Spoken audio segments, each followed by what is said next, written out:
Se te escucha como lejos. Ah, es que estaba lejos, ahora sí. Ah, ya, ya, ok. Sorry, sorry.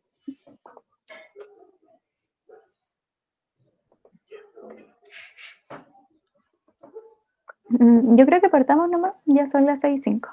Ya, ya bueno. Si igual después la pueden ver cualquier cosa, así que dale. Sí va a quedar grabada. Ya, bueno. Ya. Entonces, para partir, espero que todos y todas estén muy bien. Bueno, hoy día vamos a hacer la ayudantía de neonatología, que es la segunda.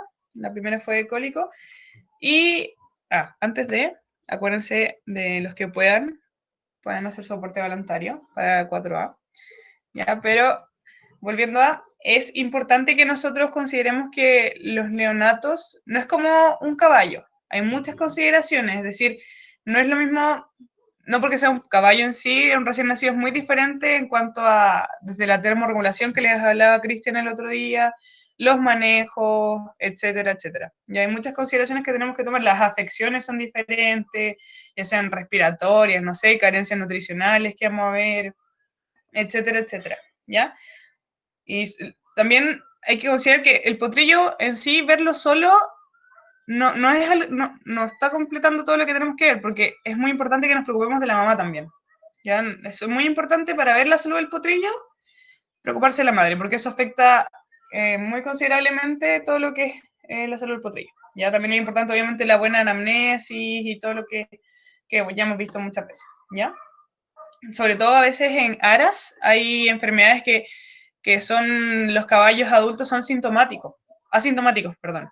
Entonces, eso también es importante considerarlo, ¿ya?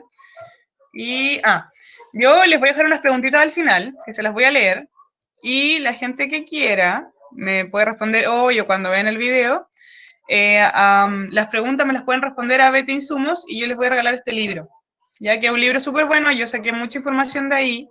Las clases que a mí me han hecho en otros cursos también han sacado información de este libro, es súper completo y te lo explica para dummies, como muy fácil, ¿ya?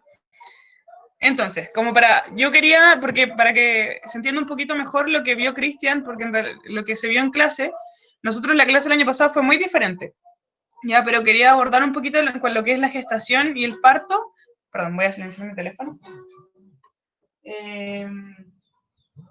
Ya, claro, ahí te mando el libro.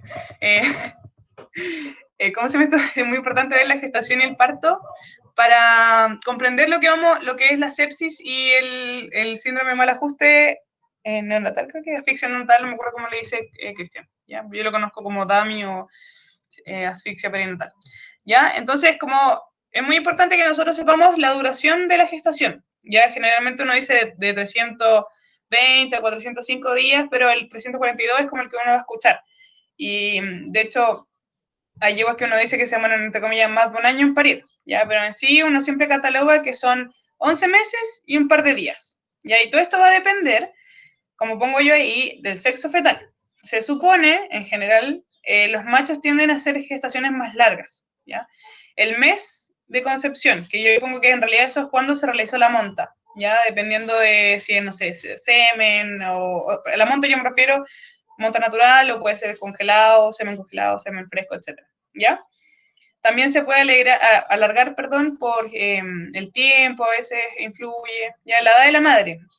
Eso es importante porque en general las yeguas que son más viejas tienden a alargar la gestación y eso se da principalmente por la insuficiencia placentaria que presentan. Ya como las yeguas han parido muchas veces, presentan placenta más chiquitita, entonces ahí tienen que equilibrar el tamaño del potrillo, ¿ya? Entonces ellos alargan la gestación.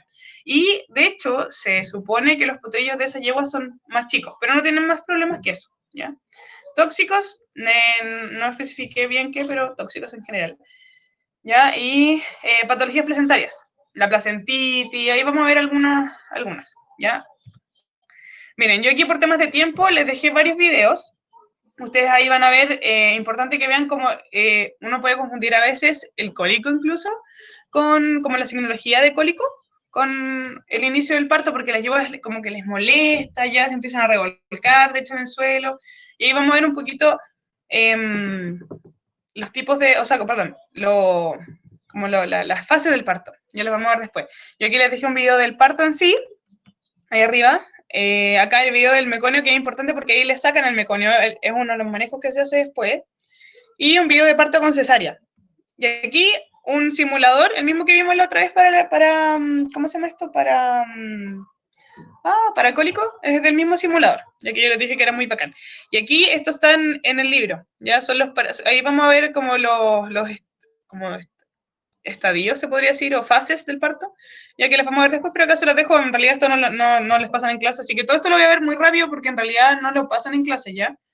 Aquí son los parámetros como cuando se tienen que poner en external, ver si hay reflejo de succión, ¿cierto? El verdecito es lo normal, es lo que se debería demorar un potrillo en normalidad.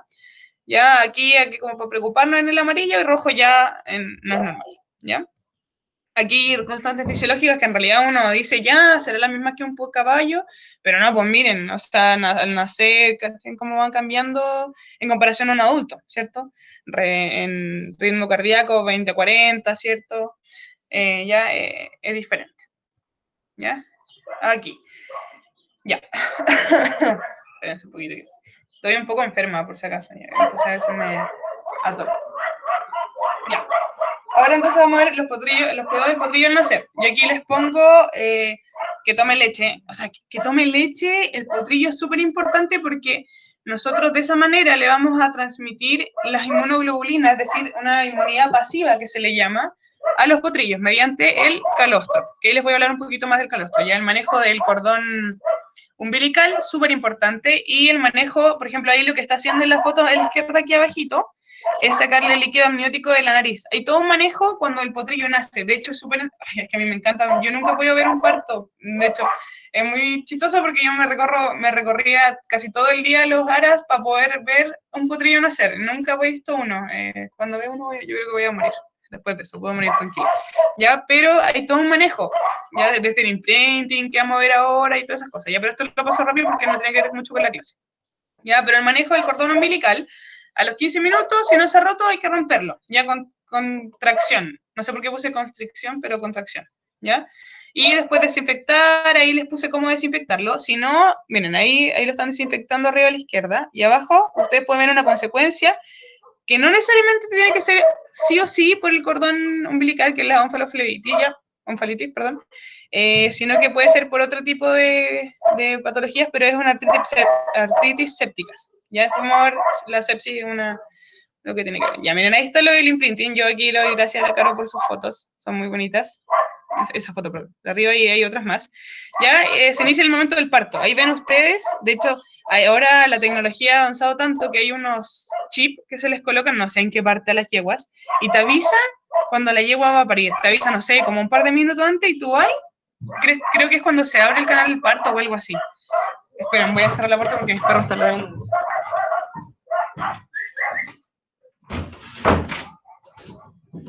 Ya, ahora sí. Bueno, entonces yo le hablaba del imprinting, ¿cierto? Ya, sí. Entonces ahí uno inicia la desensibilización. Ya eso después del cordón umbilical y antes que se levante, después hay que dejar el potrillo solo con la yegua, tranquilos, para que no como, no afectemos lo que es la tomada de calostro. Ya eso yo les contaba que es muy importante, ahí lo vamos a ver. Ya, y es que en el fondo para que el potrillo diga, esto no es malo, nació, yo lo vi, no me hizo nada, no es malo. ¿Ya? Y aquí la asistencia gastrointestinal, de nuevo muchas gracias a la Caro por sus fotitos, y es manejo rutinario. Ya esto se hace, bueno, todo lo que yo les he mostrado es manejo rutinario en sí en los ARAS. Todos tienen políticas diferentes, quizás lo puede hacer de una u otra manera, pero en sí lo básico debería ser esto, por lo que yo tengo entendido y es lo que nos pasaron en clase. ¿Ya? Ahí yo les explico cómo, que es para facilitar el fondo que salga el meconio, que es las primeras heces que expulsa el potrillo, ¿ya? Y acá es muy importante que lo elimine porque si no se pueden presentar cólicos, ¿ya? En los potrillos. Ya yo aquí les pongo lo del calostro. Ahí, bueno, le hablo un poquito de lo que es el calostro, ¿cierto? Que es importante. ¿Por qué es tan importante que el potrillo los consuma pronto? ¿Ya? Es importante porque a medida que el potrillo nace sin un sistema, o sea, primero nace con un sistema inmune no tan desarrollado, ¿cierto? Y además, en sí las inmunoglobulinas se las entregan en el calostro, ¿ya? Y la absorción de las inmunoglobulinas va disminuyendo al pasar de las horas. Por eso es tan importante que lo tome pronto, ¿ya? Y aquí les dejo una evaluación, ¿cierto? Y aquí con lo que se evalúa, que si no me equivoco, con refractómetro, ¿ya? Y esto, yo aquí puse una foto de calostro, pero no encontré, pero esto, según yo en Chile no lo he visto. También hay unas pastas de calostro, tampoco lo he visto en Chile. Lo que se hace en Chile, según lo que yo sé, es sacarle calostro a la yegua si es que fue el caso, o si lo va a botar antes, tratar de sacarlo de alguna manera, o también lo que tienen es calostro congelado de yeguas de otras veces. No sé cuánto dura el calostro en sí, pero lo tienen. ¿Ya? Este es el Apgar. Esto se tiene que hacer 5 minutos del nacimiento del potrillo, ¿ya? Y se supone que es una evaluación neurológica y todo eso, ¿ya? Esto es importante, por ejemplo, para los caballos dummy, ¿ya? Y la puntuación se va haciendo según el grado de reacción. Yo aquí les dejo lo que se tiene que ver y todo esto. Esto no es relevante para la clase en sí, pero sí para que lo sepan que hay que hacerlo, ¿ya? Y, no borré eso. Bueno, tenía que borrar lo que dice factores maternos y potrillo, pero ya. Y aquí los factores maternos siempre hay que fijarse en estos factores, sobre todo en el momento del parto, ¿ya? Nos van a dar mucha información y nos va a preparar para ver si el potrillo tiene algún problema o no, ¿ya? Y, por ejemplo, en una distocia, yo he escuchado de una distocia que ocurrió acá en Pirque, que duró 45 minutos. Imagínense un potrillo hipóxico de por sí y que estuvo 45 minutos tratando de nacer, ¿ya? Por eso es tan relevante la placentitis. Espera un segundo. Ya, perdón, por eso entero. Ya, redback, que es una separación prematura, es decir, yo les pongo que la placenta se da vuelta, en el fondo, se podría decir un desprendimiento de placenta, entonces se dio vuelta y ahí vamos a ver una foto, ¿ya? Y la parte donde debería estar toda la oxigenación para el potrillo, al final está para el otro lado. Entonces, bueno, igual es un poquito más difícil de explicar que eso, ¿ya? Pero ahí le ponemos. Ya hay el parto prematuro, ya desde que no tiene surfactante, y hay bastante, o sea, hay el sistema gastrointestinal que también está inmaduro, y hay otras cosas que también uno va a ver en la inmadurez, por ejemplo, puede ser hasta los huesos, que ahí lo vamos a ver en una foto, ¿ya? Y la historia previa de la yegua, si tuvo partos distóxicos antes o qué sé yo, ¿ya? Todo eso es súper importante. Ya, aquí, por ejemplo, aquí arriba a la izquierda van a ver las distocias. Ahí les pongo los nombres, ¿cierto? Que es las presentaciones que se dan. Y ahí tienen distintas presentaciones. Y aquí un aborto. Ya eso yo les puse así como prematuro. ¿Ya? Y, por ejemplo, aquí, esa de arriba, gracias a la Caro otra vez por las fotos, esta de arriba es una placenta normal. Esa es una placenta normal. Aquí tenemos una placenta con placentitis, ¿ya? Que se ven más cafés. Y acá, de hecho, yo pensaba que esa placenta estaba mal, pero mi amiga Caro me explicaba que no. Esas placentas, o sea, esto es que uno, es como que se da vuelta un calcetín. Ya cuando te sacáis el calcetín es más o menos lo mismo. Ya cuando sale el potrillo, sale la placenta así. Ya y la roja no es que está enferma, sino que está dada vuelta. Porque ese lado es hacia donde está el potrillo, está súper oxigenado. ¿Ya? Entonces por eso están así, tan como rojitos. ¿Ya? Acá vemos los factores del potrillo, que ahí por ejemplo vemos la presencia de mellizos. En sí, yo he visto que hay documentación de que sí, pueden nacer los mellizos, pero en sí siempre los eliminan previo a eso, porque se supone que son, que no llegan a término, se supone que nunca llegan a término. Pero eso yo la verdad no he llegado más allá estudiando eso. Ya un potrillo de inmaduro y prematuro ya son diferentes. Un potrillo, yo les pongo aquí porque es una pregunta que siempre les hacen, un potrillo prematuro nace antes de la fecha de parto, ¿ya? Y uno dismaduro nace en fecha, pero con características de inmadurez. Ya esa es una diferencia. La presencia de meconio, ya eso es porque, por ejemplo, ustedes van a ver la placenta y va a estar llena de meconio. ¿Ya? Y eso es porque el potrillo expulsa el meconio dentro de su saco amniótico. Y eso significa que el potrillo lo pudo haber, entre comillas, puede haber entrado por el líquido amniótico hacia la nariz. Entonces eso igual es importante. ¿Ya? Y no levantarse a mamar dentro de las 3 horas. Eso es lo que yo les contaba, que era como factor de riesgo, la parte que habíamos visto antes, el semáforo, era importante, ¿ya? Porque ahí tenemos falla de transferencia de la pasividad de anticuerpos. La mayoría, yo me atrevería a decir que todos los casos que yo he visto de potrillos enfermos es porque había un problema en la transferencia pasiva de anticuerpos. Pero en mi experiencia, no es mucha, pero es lo que me ha pasado. ¿Consu? Ah, ¿qué? Me asusté. Oye, hay una pregunta. Ya, a ver. Ya dice, ¿y la placenta café está dada vuelta o no? La placenta café, mira, voy a preguntarle a ver, espera, creo que está en la charla. Espera. Porque no sé si está dada vuelta. Yo sé que las placentitis se ven así enfermas. ¿Ya? Déjame Hay preguntar. contestado Carolina González y Ah, ya. dijo, sí, es la misma roja. Ya. Gracias, Carito. Ya, miren. Acá yo les explicaba lo de mellizos. Aquí en la izquierda, esta es una ecografía.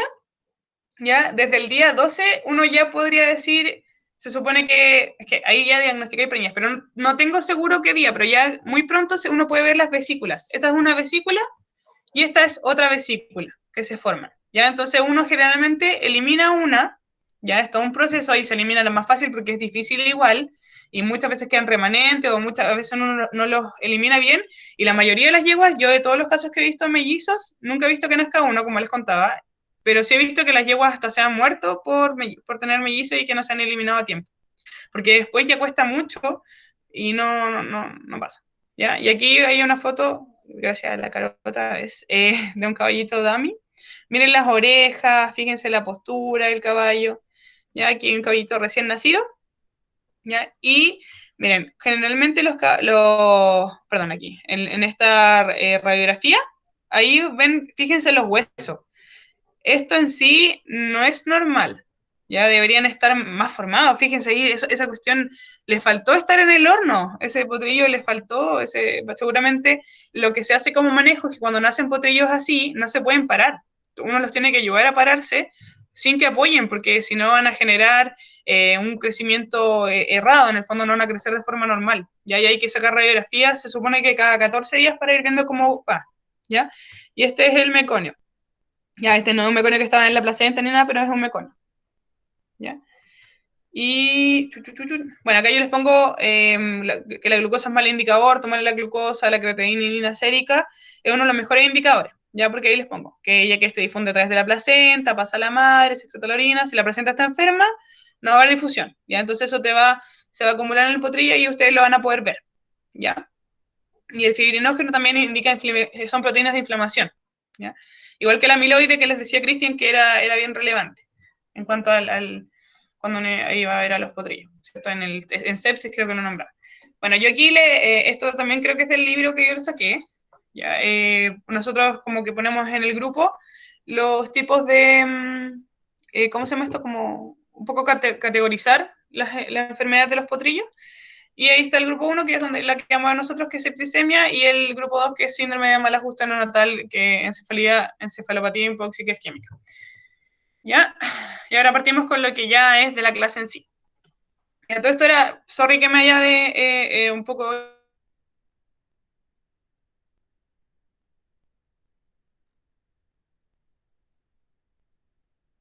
Miren, los potrillos les pasa esto, y como que no sabemos nada con pero a mí no. ¿Ya? Entonces, el síndrome de mal ajuste neonatal tiene varios nombres, como pueden ver ahí. Ya no está, sí el síndrome no es común, pero pasa. Ya sí pasa. Ya ahí tienen el nombre como encefalopatía hipóxica isquémica, síndrome de ajuste neonatal, síndrome de asfixia perinatal. El síndrome de asfixia perinatal se supone que es el término que es correcto, en sí es el más completo, ¿ya? Porque encefalopatía hipóxica isquémica se supone que cuando hay ese nivel de isquemia, con encefalopatía y todo, ya tenéis lesiones hepáticas y renales incluso, ¿ya? Y acá también se les llama dummy falls, porque eso se categorizan en barkers, perdón que lo diga así, pero porque se supone que los barkers vocalizan y los wanderers porque deambulan.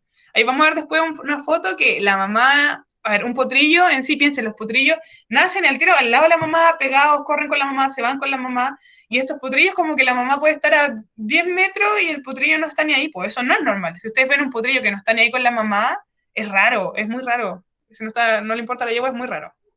¿Ya? Bueno, causas. Tenemos maternas. Sí, maternas. Ya les puse en negrita las que puso Cristian en su clase, pero hay más. ¿Ya? Ahí se las nombro, bueno, la enfermedad sistémica materna, ¿cierto? Imagínense una mamá está con sepsis y el potrillo, ¿cómo van a hacer? ¿Bien o mal? Mal. Ya la placentitis, redback, que es lo que veíamos antes, en el fondo, el red, no se lo mostré el redback, pero el redback, ustedes van a ver, cuando una yegua va a parir, ustedes deberían ver una bolsa blanca. Si ustedes ven una bolsa roja, redback, y llamen al veterinario, o si ustedes ya son grandes van a saber qué es, pero ya la idea es que sea una bolsita blanca.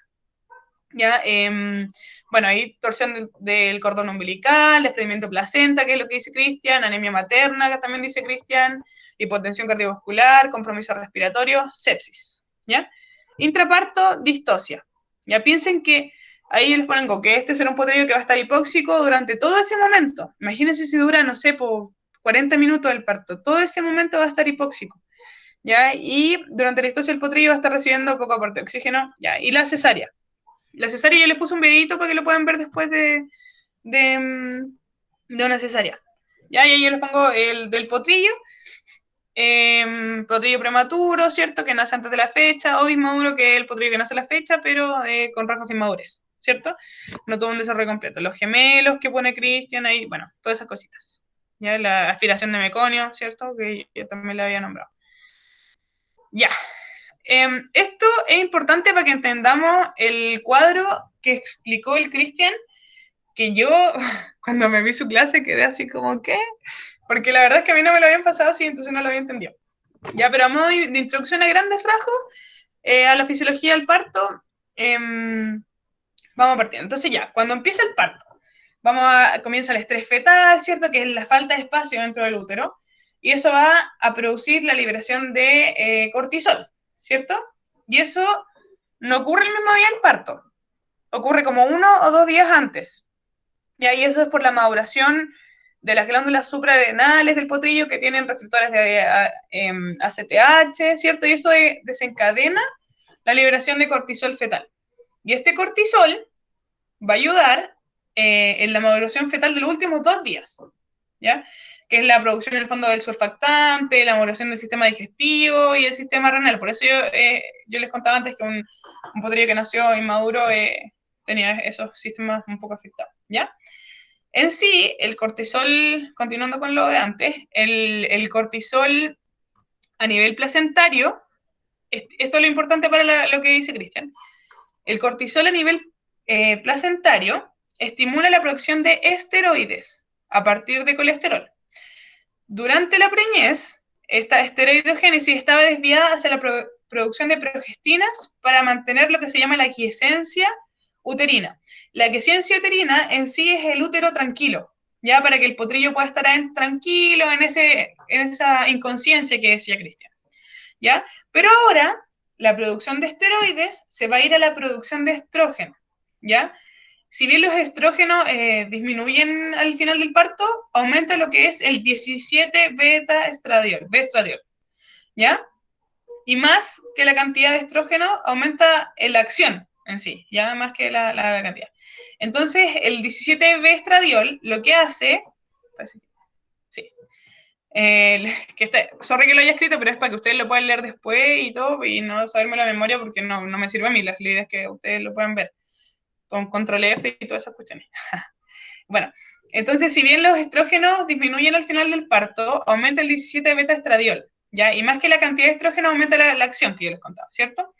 Entonces, el 17 beta estradiol genera la producción de prostaglandina por parte del endometrio. Y esto generan dos cosas, que se relaje el cervix y que también lo hace la relaxina, ¿ya? Y estimulan las contracciones. Entonces, en el fondo se está preparando todo para el parto, ¿ya? También hay expresión de receptores de oxitocina en el endometrio, la disminución de las progestinas, que estimulan la liberación de oxitocina por parte de la hipófisis, y eso que hace que también generen contracción en el fondo miometrial, ¿ya? Y el reflejo de Ferguson yo se lo anoto ahí, pero es cuando el potrillo está entrando en el canal del parto y entonces hay estrés de compresión. Eso es muy importante, ya cuando el potrillo entra al canal del parto. De hecho, después vamos a ver algo súper importante, que es para, ¿cómo se llama esto? Es un método que se puede realizar a los potrillos dummy, que lo nombró Cristian, ¿ya? Y bueno, acá por último las progestinas tienen un pico al final de la gestación y después disminuyen, ¿ya? Miren, estas son las fases del parto. Y después vamos a ver qué fase se afecta ya cuando tenemos potrillos dummy. Ahí, ya están esas 3 fases. Y la prodómica. Yo ahí le anoto varias cositas, cuánto dura, ¿cierto? Hay yeguas que están, ahí les pongo varios tips que son cosas que pongo yo, ¿ya? Lo que es importante aquí es que, no, en esta no es tan importante, chucha, perdón. A ver, sí, esta es importante. Ya. Ya, la expulsión. Esta es relevante. Ya, dura de 20 a 25 minutos. Y si pasa más de 25, significa que el potrillo se está ahogando. Es decir, que tenemos una distocia, puede ser por algo. Ya, por eso es importante que nosotros vayamos tomando el tiempo. O sea, apenas le llego, empiece con esas contracciones, que usted ve medio con cólico, ahí empecemos a tomar el tiempo. Ya, y ahí dice que es con contracciones fuertes, ¿cierto? Y ruptura, eso da lo mismo, ¿ya? Pero lo que es importante es la fase de expulsión, ¿ya? Y las membranas, esto sí que no tiene tanta relevancia, a menos que ustedes quieran ver la placenta, si hay placentitis, etcétera, pero en sí, obviamente igual tienen que ver que el potrillo esté bien y todo, pero me refiero que para esto que les quiero explicar ahora no tiene tanta relevancia, obviamente que es importante. Y ahora a la fisiopatología de la asfixia perinatal. Espera un segundo que mi hermano está golpeando algo. ¡Rodri! Para, porfa, que me desconcentro. Y ahora sí, perdón. Está golpeando un árbol afuera, no sé por qué. Imbécil. Ya.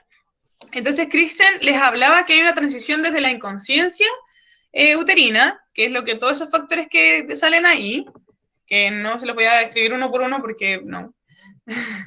Ya, pero desde la inconsciencia uterina, pero me voy a ir el teléfono a poner en silencio. Ya, ahora sí. Entonces, Cristian habla de que hay una transición desde la inconsciencia uterina, y esta está dada por los factores que salen ahí, toda la cuestión que yo les decía. Entonces, también lo que les decía él era que es una especie precoz, ¿cierto? Que es una especie que se tiene que... No es como, a ver, no es como los gatitos, ¿cierto? Que están cerca de su madre varios días, ¿cierto? No tienen, no sé si nacen con los ojos abiertos, por lo menos los cachorros no. Ya no es como los gatos o los marsupiales, ¿cierto? Que tienen que irse después a la bolsa, al marsupio de su madre, son como los rinocerontes, como las jirafas, esto. Nacen y se van a la mamá, y si no se van a la mamá muchas veces se va, o sea, al final la biología es así, ¿ya? Entonces, ya, sigamos. ¿Por qué, eh, por qué nosotros necesitamos esta inconsciencia dentro del útero? ¿Ya? Porque imagínense, tuviéramos un potrillo que tiene sus casquitos, ¿cierto? Que ahí él decía, Cristian, en la clase que tenía preformaciones de casco. ¿Ya? Igual los potrillos tienen lo que se llaman las membranas perióplicas, ya que después creo que les puse una fotito, no, se me fue ponerle una foto, pero son unas membranas que están en los casquitos de los potrillos que en el fondo se supone que son más blanditas y se les sanan al ratito de nacer o a los días. ¿Ya? Y eso permite que no vayan a romper el útero. Imagínense, a veces son potrillos muy grandes y todo. ¿Ya? Entonces, todos estos factores van a hacer que haya una inconsciencia, en el fondo que el potrillo esté como semi-dormido, ¿ya? Y al momento del estrés fetal se despierte y todos, todos esos, todos esos factores vayan disminuyendo para que se active el otro, ¿ya? Ahí dice, inhibe el estado de conciencia, inhibe el reflejo de succión, inhibe cualquier tipo de movimiento y baja la tasa metabólica, ¿ya? Ahora esto que me costó entenderlo un poquito, ¿ya? Yo acá tengo un apunte porque si no, la verdad es que quiero explicárselo bien. Ya, entonces, tenemos todos los factores a la izquierda que van a permitir lo que es la inconsciencia, perdón, fetal, ¿ya? Y luego, lo que va a pasar, en el momento del parto, es que lo que lo va a despertar en el fondo del potrillo es la hipoxia, ¿ya? Que se genera. Y esto va a hacer un aumento de cortisol, ¿ya? Fetal, y eso, que es lo que hablamos antes, ¿cierto? Y eso cambia la esteroidogénesis placentaria y dejamos de producir los factores que generan la inconsciencia. ¿Ya? Y se empieza a generar lo que es el 17 beta-estradiol, ¿cierto? Y eso va a generar la activación neuronal, ¿ya? Y también lo que pasa ¿cómo se llama esto? Al nivel del potrillo, al nivel del locus coeruleus, ¿ya? Eso yo nunca lo he escuchado en mi vida, pero bueno, ¿ya? Pero esa es una región anatómica que está en el tallo cerebral, ¿ya? Y está involucrada con las respuestas de pánico y estrés. Por eso por eso tiene que ver con la noradrenalina y todas esas cosas, ¿ya? Y bueno, entonces cuando la hipoxia llega al nivel del locus coeruleus, ya genera un aumento de noradrenalina, que si ustedes se acuerdan es una hormona, ¿cierto? Que tiene que ver con el sistema nervioso central y periférico, y esa va a aumentar la presión arterial y el ritmo cardíaco. ¿Ya? Por lo que, en el fondo, lo que hace la noradrenalina es que va a predominar el estado de alerta, que sale ahí. ¿Ya? Entonces, como vimos antes, nosotros el parto no dura más de 5 minutos, en general es corto, ¿ya? O 20, 25, no dura mucho, a eso voy. ¿Ya? Entonces, lo importante de acá es la transición de la inconsciencia a los factores, es súper importante. Entonces, aquí lo que es importante también es la adenosina, ¿ya? La adenosina fetal, que es la misma de que vieron ustedes arriba, que es un factor inhibitorio, ¿cierto? Cuando se genera una hipoxia, la adenosina tiene como función disminuir el consumo de oxígeno cortical, ¿ya? Entonces, ¿qué es lo que sale ahí en el fondo? ¿Ya? Lo que sale ustedes ahí que lo pueden ver. ¿Ya? Y cuando se reduce este consumo de oxígeno, esto se hace como medida de protección para la hipoxia, ¿ya? Entonces, en el fondo aumenta la adenosina para que cuidando el cerebro, ¿ya? Como ya no consumáis tanto oxígeno porque estamos en hipoxia, vamos a nacer, así que todavía no consumáis tanto, ¿ya? Igual Cristian dice que no duraba mucho, que como sale Ivo, que duraba 6 minutos, que durante 6 minutos esto va a compensar, ya más de 6 minutos empezamos con problemas. Yo después les voy a contar de un parto que duró 40 minutos, ¿ya?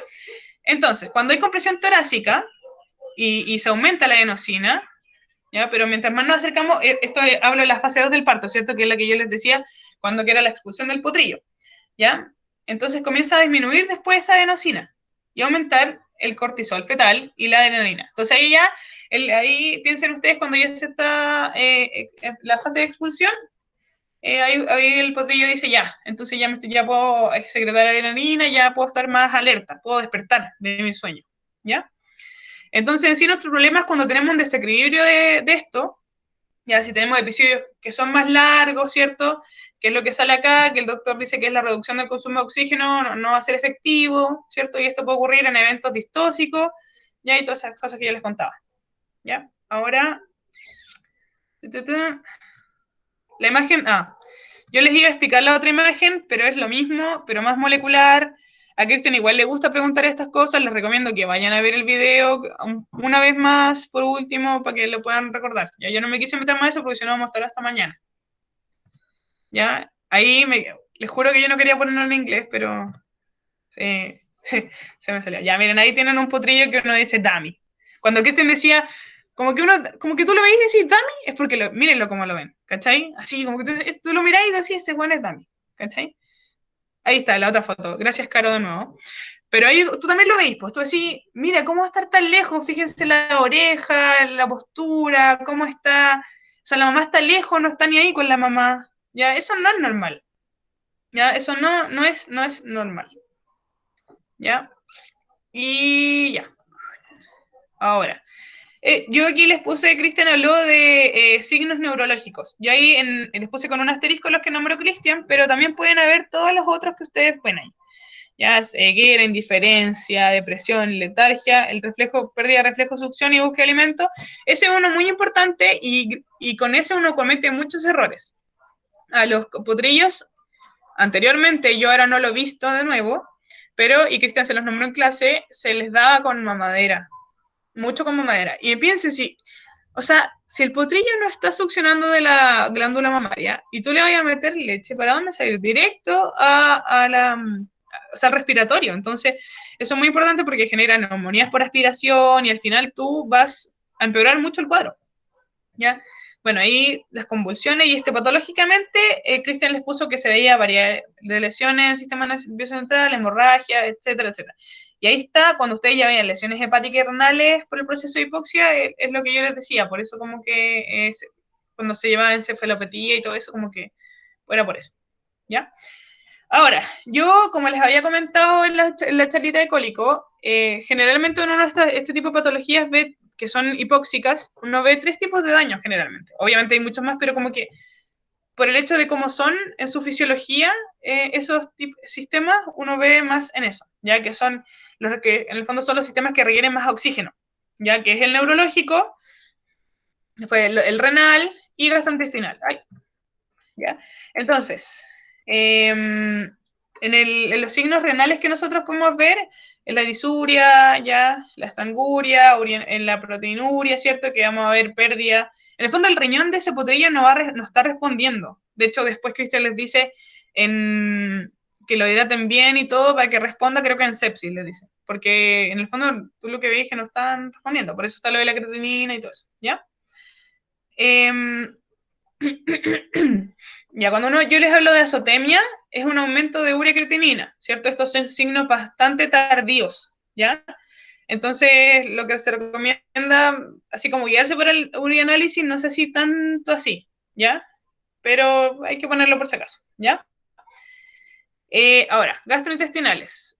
En sí, el gastrointestinal yo les digo que sí, son los que presentan más demanda de oxígeno. No es tanto así, pero ¿se acuerdan que yo les contaba en la charla de cólico de que no es que presenten altas demandas de oxígeno, pero sí su sistema de irrigación es muy particular, ¿ya? Yo les contaba que al final la oxigenación llega a las microvellosidades, ¿cierto? Pero el ápex de las microvellosidades se nutre de oxígeno por difusión. No le llega a sangre directa. Entonces, imagínense, si ya está hipóxico de por sí, como su vida normal, imagínense con una hipoxia. Ya, entonces obviamente que se va a empezar a morir al tiro el ápex, y eso va a permitir la entrada de patógenos, ¿cierto? Y vamos a tener lo que son las diarreas, que ahí yo les pongo enterocolitis necrotizante, que es terrible en potrillos, es la peor diarrea de los que le puede dar a los potrillos. Ya esa se produce por clostridios. ¿Ya? Y se supone que mataría el potrillo en un par de horas, de hecho. ¿Ya? La intolerancia a la lactosa también es porque las microvellosidades producen lactasa, entonces si tenemos un potrillo con hipoxia, obviamente daño a las microvellosidades por falta de oxigenación, los potrillos van a ser intolerantes a la lactosa porque tienen dañado ¿cómo se llama? El ápex, y en sí la microvellosidad en sí. De hecho, con la cara hace un tiempo publicamos una potranquita que había que dar lactasa en pastillas. ¿Ya? Entonces estos potrillos tienen que estar sí o sí con oxigenación, sí o sí, con fluidoterapia y cuidado intensivo. ¿No? O sea, no hay otra. Ya, aquí, en diagnóstico. Sí, diagnóstico, ya. Entonces, acá yo no les puedo decir, no hay un gol de estándar, no hay uno que diga algo 100% diagnóstico que me diga, ese buen tiene DAMI, perdón, ese potrillo tiene DAMI, no, ya no está. Ya, pero sí, la principal forma de diagnosticar la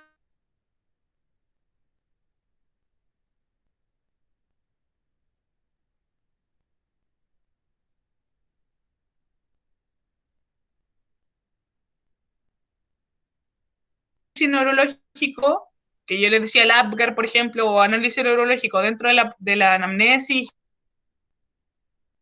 y análisis del sistema neurológico, ¿cierto? Y ahí tienen que evaluar déficit, ya que se puedan identificar y que lo excluyen de otros problemas neurológicos, ¿ya? Por ejemplo, están también aumento de las concentraciones séricas de creatinina, ya siempre el indicador de daño renal, que les decía Cristian, y de la creatinquinasa. Ya el aumento de estas dos podría ser un reflejo del daño renal. ¿Ya? Entonces la creatinina, por ejemplo, aumenta debido a la hipoxia, ¿ya? Entonces afecta al potrillo renalmente y por eso tenemos el aumento de creatinina, no la está eliminando. ¿Ya? Ay, chucha, perdón. Ahí está. La ubiquitina, yo esa tampoco la había escuchado, yo les puse tal cual lo que decía Cristina en la clase, la verdad es que yo no la conocía, pero es un biomarcador de daño neuronal. En general no creo, cuando tienen, o sea, es raro que gasten tanta plata a veces en un potrillo, o sea, igual se gasta en comparación a otras especies, porque piensen que son potrillos que cuestan millones, ¿ya? Pero si el potrillo tiene leves cambios conductuales, no les va a salir nada. No sé qué tan caro será, pero suena caro. Ya, tratamiento. Ya, tenemos diferentes. Ay, parece que me equivoqué en el. Ya, a ver. Tenemos diferentes presentaciones y por lo tanto eso va a depender de todo lo que se le haga. ¿Ya? Ya, entonces, el squeeze, el profe lo nombró, es algo que se está haciendo según yo cada vez más, es una técnica muy bacán, también les voy a dejar un video de eso, ya, pero el squeeze en sí es la compresión que ocurre cuando el potrillo está pasando por el canal de parto, ¿ya? Y es en la zona del tórax, pero eso se hace de otra manera, ya no voy a meter el potrillo de nuevo para adentro y decirle ya, nace otra vez, ya, pero por eso yo creo que es tan buena y como que, no sé, me impresiona, ya, pero el potrillo cuando pasa el canal del parto genera lo que hablábamos antes. Esto les va a servir también para la fisiopatología, ya que es el pasar por el canal del parto genera una liberación de estos, los neuroinhibidores que hablábamos al principio, ¿cierto? Es en la primera foto, ya, y eso se supone que estos neuroinhibidores bajan la tasa metabólica y por eso la hipoxia no es tan severa, ya, luego del parto, cuando el potrillo ya pasó por el canal del parto, él tiene que respirar, reaccionar, ¿cierto?, a los estímulos y todo. Y ahí el potrillo, de hecho, lame, o sea, la mamá lame al potrillo y todo. Y también eso tiene que ver con el imprinting que uno le hace, ¿ya? Entonces, ahora, hagamos como que estamos haciendo el squeeze, ¿ya? Entonces, iniciamos con el potrillo en el útero, tranquilo, ¿cierto? Y gracias a los neuroinhibidores que hablábamos antes, a comenzar la primera fase del parto, aumenta el 17 beta estradiol, ya que es producido por la placenta y todo eso que habíamos hablado de antes, ¿ya? Entonces, es un neuroactivador, ¿ya? Acuérdense eso que es bien importante. Entonces, por otro lado, pero similar, o sea, al mismo tiempo se supone que el locus coeruleus, ya, producto de la compresión, ya que es la contracción cuando el potrillo está pasando por el canal del parto, genera la secreción de norepinefrina, ¿cierto? Que habíamos hablado, que también es un neuroactivador. Entonces, pero en ese momento todavía el neuroinhibidor es mayor, ya así que el potrillo todavía sigue somnoliento. Ya cuando el potrillo sale del canal del parto, ya que es cuando empieza lo que hablábamos de la adenosina, ¿cierto? Fetal y todo eso. Ya, cuando el potrillo sale del canal del parto, estos neuroinhibidores se desactivan. Entonces, ahí solamente quedan los neuroactivadores. Y ahí el potrillo ya empieza con la conciencia. ¿Ya? Entonces, cuando yo... A ver, ahora sí. Ya. Entonces, los potrillos cuando tienen el síndrome de mal ajuste neonatal, presentan estos neuroinhibidores mayor cantidad después del nacimiento. ¿Ya? ¿Por qué? Porque como que si se fijan pucha, después voy a mostrar un video, pero cuando vean ustedes el potrillo van a ver que anda pavo, lento, como que todavía está así somnoliento, ¿ya? Y son por estas razones que yo les pongo acá, que es por no pasar por el canal de parto, a veces no pasan, son tan chicos, o a veces pasan muy rápido, ¿ya? O, por ejemplo, también cuando no pasan es por alguna cesárea, ¿cierto? ¿Ya? Por estrés fetal y separación prematura de la placenta. Y ahí no recibe el neuroactivador que es el 17 beta estradiol, ¿ya? Entonces lo que hace al final el quiz es el que es como que simula el canal del parto, ¿ya? Entonces, ¿cómo se hace? Ya, se coloca una cuerda que va, pucha, pude haber puesto una foto, me ahueoné. Ya, filo. Pucha, se pone una cuerda alrededor del tórax, ahí lo van a ver en los videos que yo les pongo acá. En el primer video es cómo hacerlo, y pero aquí como que dura 2 minutos el video y como que no te muestran como que tú veas el potrillo como que está igual. Pero en el segundo video, como que, dale pero ahí ustedes van a ver que el potrillo reacciona igual. Yo ahí el potrillo se ve. Y de hecho el profe que tienen nuevo ustedes, perdón, que tienen ahora nuevo, el Uberti, ese juego lo hace con los brazos. Uy, perdón, ese doctor lo hace con los brazos. Es súper alto, entonces como que lo hace con los brazos, no sé, yo no podría hacerlo. Así que mejor ocupen cuerdas. Tiene que ser una cuerda larga nomás. Ya. Ahora, soporte nutricional, súper importante. Acá otra fotito de la doctora Carolina. Ahí está con una sonda. Sí, con una sonda nasogástrica permanente, me parece que es esa. Ya se hace permanente porque a veces se sutura o a veces se pone, bueno, la jaquimita. ¿Ya? Entonces, en estos potrillos, lo principal es el tratamiento de soporte. ¿Ya? Y son potrillos que no van a estar comiendo, están mal. O sea, ustedes van a ver que el potrillo va a intentar mamar, la yegua va a tener leche, ¿ya? Porque el potrillo igual algo logra tomar, a veces, no siempre, pero van a ver que, por ejemplo, la yegua empieza a botar leche por el otro lado, van a ver que al final está mamando, pero no está mamando, ¿ya? Entonces, lo ideal, por eso es la sonda permanente. Y así uno lo alimenta, puede dar horario y todo. ¿Ya? También hay que tener ojo porque los otros sistemas en los que se ha afectado, como yo les decía, es el digestivo. Entonces, por lo tanto, pueden tener diarrea, hipomotilidad, es súper importante. Y por eso, nosotros generalmente a los potrillos se les da un 25% del peso del potrillo. ¿Ya? Pero aquí no. Por eso Cristian les pone que se hace con el 10% de su peso en leche materna. Yo me acuerdo que una potranca que pude cuidar se les daba 15 veces al día y tenía que levantarte la hora del hoyo, pero había que darle 15 veces al día el 10%. O sea, no, en este caso era el 25%, pero hay que como que tratar de distribuirlo muchas veces al día, ¿ya? Y bueno, lo que también se tiene que hacer es suplementar con glucosa si uno va a dar menos del 10%. Ahí Cristian les habla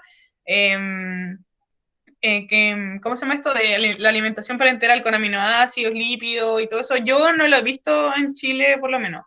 A mí solamente me han dicho que es muy difícil ocuparla. O sea, es como muy difícil encontrarla. Así que no sé cómo, dónde la sacaron, ¿ya?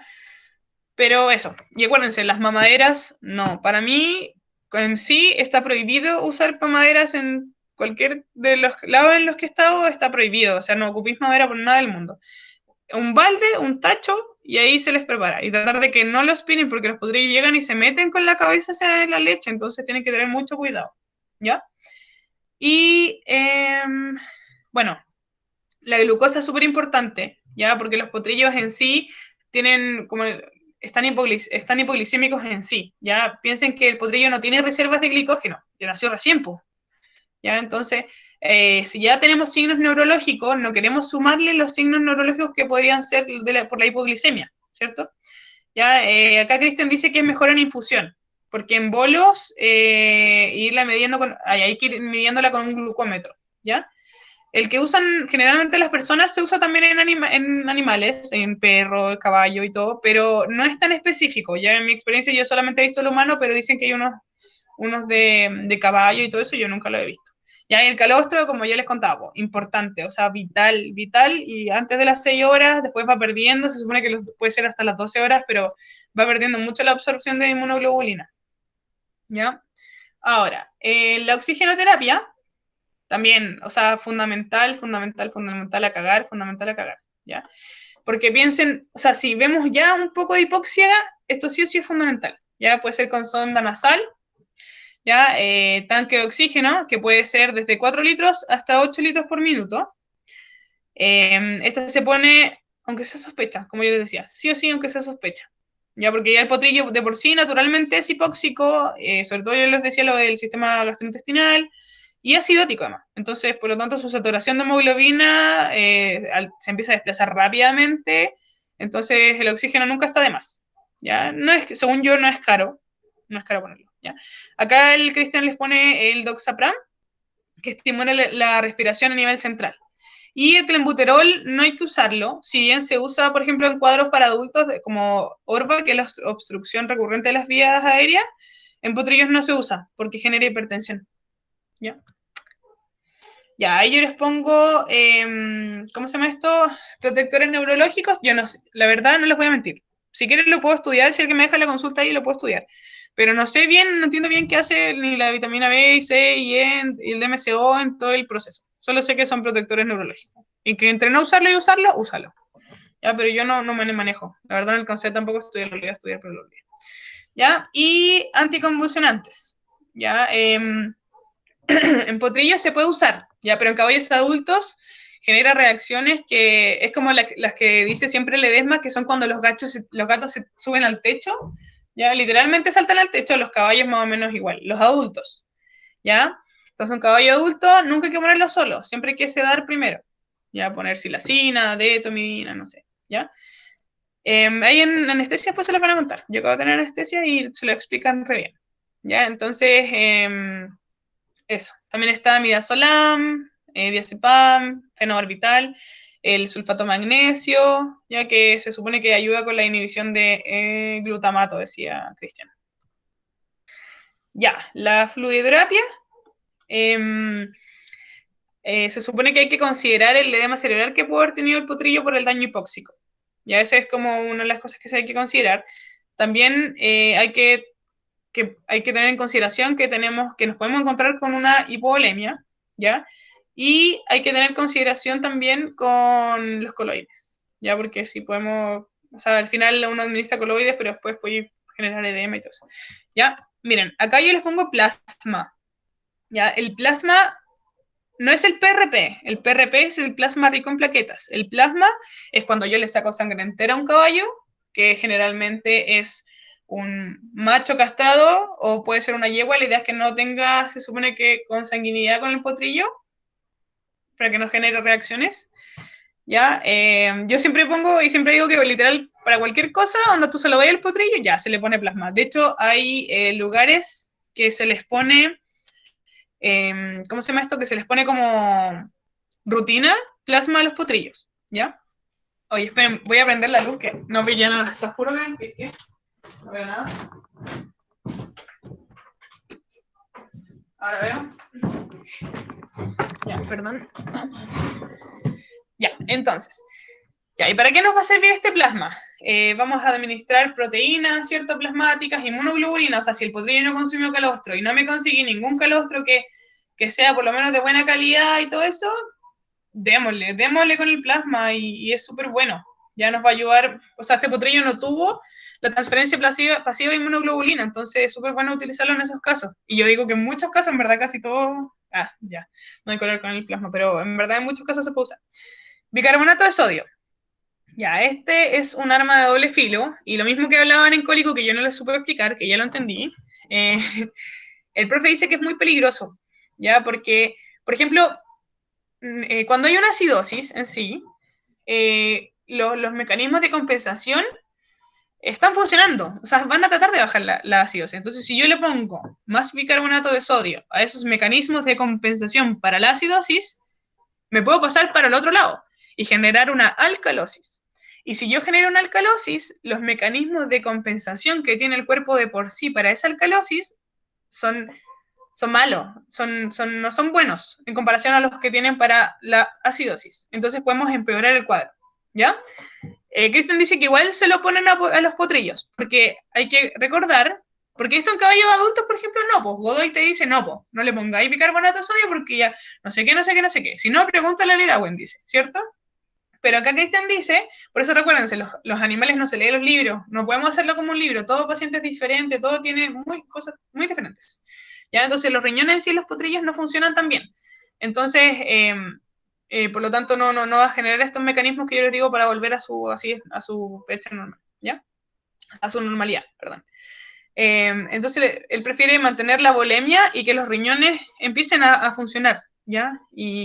Pero ahí yo creo que va a depender de cada uno, ¿ya? Hay que tener ojo. Esto, por ejemplo, la hipotermia inducida yo lo encontré bacán porque yo había estudiado sobre eso y había encontrado que en humanos se hacía, ¿ya? La hipotermia inducida, que se les bajaba la temperatura a los potrillos, ¿cierto? Durante un tiempo para detener todo lo que es el daño neurológico, pero no había encontrado información, yo pensaba que no se hacía en Chile, ¿ya? Sí en humanos, pero no en potrillos, ¿ya? Y lo que encontré, o sea, lo que decía Cristian, por ejemplo, era que tú a los potrillos le bajabas la temperatura ¿cómo se llama esto? A 33 grados Celsius. Y ahí así tenía un buen pronóstico porque se genera mucho menos daño neuronal, ¿ya? Entonces, que a la temperatura normal que tienen los potrillos, ¿ya?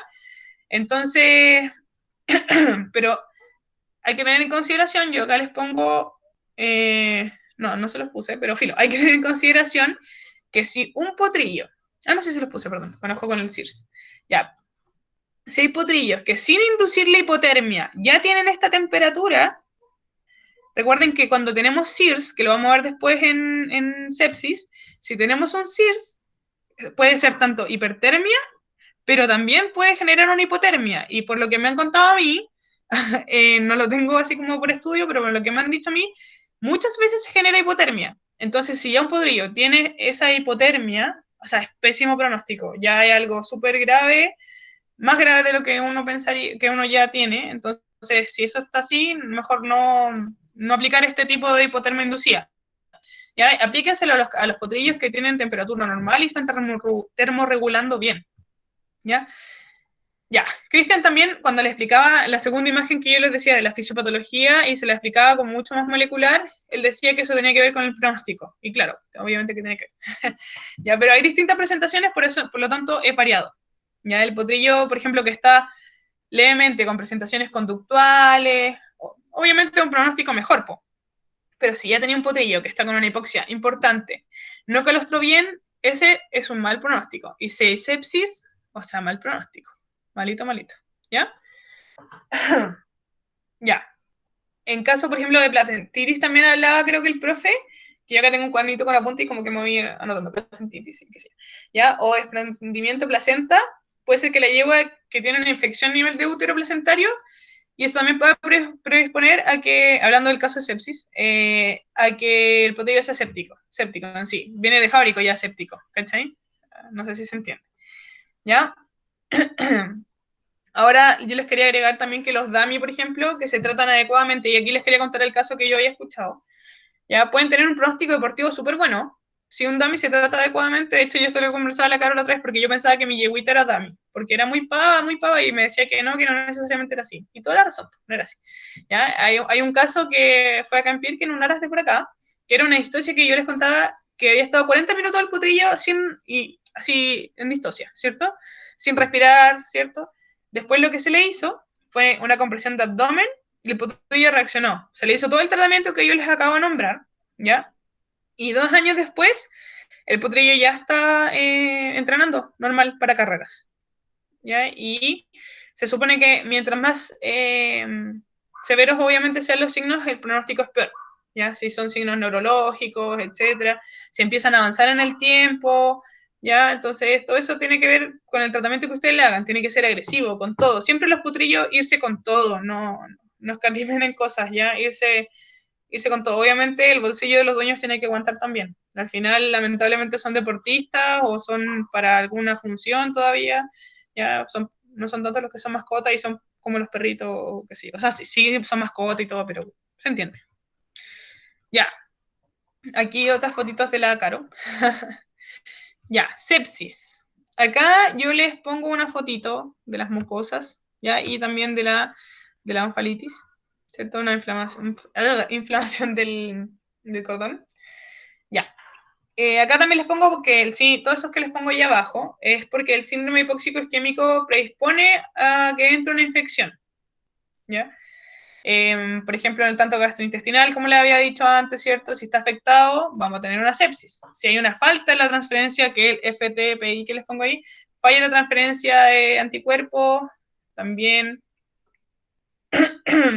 una infección intrauterina por placentitis, ¿cierto? Una onfalitis, ¿por qué no limpiamos el cordón bien, ¿cierto? Por eso son importantes todas las medidas de prevención, ¿ya? Hay muchas causas que van a generar sepsis, ¿ya? Entonces, de hecho, cuando yo siempre digo a mis compañeros o amigos en general, digo, Juan, si te ponen potrillo enfermo, sepsis.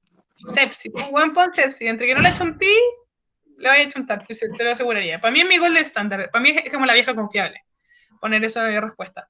Ya tiene una alta morbilidad y una alta mortalidad. ¿Y eso qué significa? Es decir, que ocurre mucho y mata mucho. ¿Ya?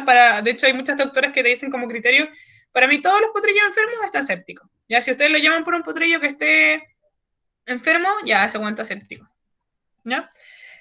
Ahora, ¿qué es? Yo les quería definir, porque Cristian igual le explica y todo eso, y al final esto es una ayuda a la clase. Les quería explicar los conceptos más o menos. ¿Qué es la sepsis? Para que ustedes con eso vayan a ver el video nuevamente de esa parte de la fisiopatología y digan, ah, ya. Entendiendo un poquito mejor los conceptos, podemos entender mejor lo que habla Cristian, ¿ya? Porque más encima creo que se los compara con la clase de paciente crítico, entonces igual es como mucha materia, o sea, no sé, como, es raro. Bueno. Entonces, la sepsis en sí es la presencia de bacterias en la sangre, de bacterias en la sangre, no de toxinas. Esa es la endotoxemia que vamos a ver después, ¿ya? Se define como una infección generalizada que va a generar problemas cardiovasculares, ¿cierto? En sí, en sí es un síndrome de respuesta inflamatoria sistémico más una infección, ¿ya? El SIRS no necesariamente tiene que ir acompañado de una infección por sí solo, pero es para que se entienda, ¿ya? Puede ser por hipoxia, puede ser un trauma, no tiene por qué haber una infección asociada. Pero en sí la sepsis es un síndrome de respuesta inflamatoria sistémico más una infección, ¿ya? La endotoxemia es cuando hay toxinas de las bacterias en la sangre. Esto es lo primero que pasa cuando alteras, por ejemplo, la permeabilidad del intestino, ¿cierto? Y véanlo que al final las toxinas son más chiquititas, entonces van a poder pasar. Las bacterias son más grandes, necesitáis que quede más la cagada para llegar a sepsis, ¿ya? Así como hablándolo en términos coloquiales, full coloquiales. ¿Ya? Lo que pasa con estas toxinas y los problemas que traen es que tienen alteraciones como sistémicas importantes. Ya la mayoría son hemodinámicas. ¿Ya? Ya, aquí está el síndrome de respuesta inflamatoria. Yo se los escribo todo al final para que lo lean, ya, si yo igual se los leo ahora, pero a mí no me gusta cuando ponen tanto texto, pero es porque se entiende. Y les queda a ustedes en su resumen, no sé, en su control F o lo que sea. ¿Ya? Pero el SIRS es un conjunto de problemas que genera en una situación clínica en respuesta inflamatoria general a una agresión, ya sea por una infección, que puede ser como sepsis, El síndrome de respuesta inflamatoria sistémica es una inflamación sistémica que responde a diferentes causas y se manifiesta con fiebre, hipotermia, ¿ya? Lo que hablábamos antes. Por eso lo de poner a ponerlo a 33 grados Celsius a los potrillos no es tan bueno. ¿Ya? Entonces, podemos tener fiebre, hipotermia, en equinos generalmente hay hipotermia, como yo les decía, ya taquicardia y taquipnea, hipocapnia, leucopenia, leucocitosis, ya cuando hacen eso no depende tanto de la cronicidad.